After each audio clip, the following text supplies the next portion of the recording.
Assalamu alaikum, урматтуу Жалал Абад тургундары жана коноктору. Азыр мен могул Жалал Абад автовокзалында турамын. Келдим. Мына өзүңөр көрүп аткандай, маршруткалар могул жака токтоп атат да. Мен ошол жолду караштырган мекемеден сурап келет да, ким карайт билбейм, ГАИ карайбы, пассажирский карайбы, ошол суроо бергим келет да. Эмне үчүн могу автовокзал бул жерге миңдеген адам келип кетет бир күндө. Миңдеген. Ар жерден. Ушул жерден неге ушул жерден токтойт да?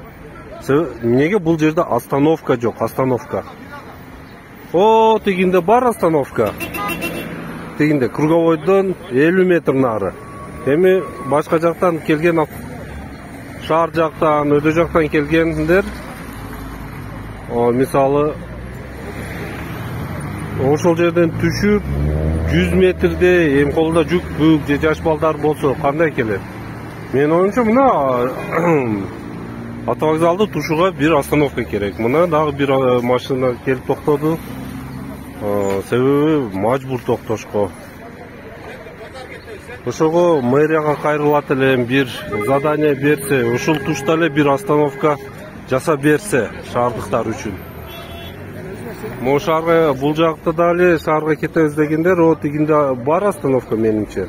Аны дали бузуп ташадыбы. Азыр эми кыскасы остановка жок да бул жердечи. Силер эмне деп ойлойсуңар туугандар? Остановка керекпи же кереги жокпу?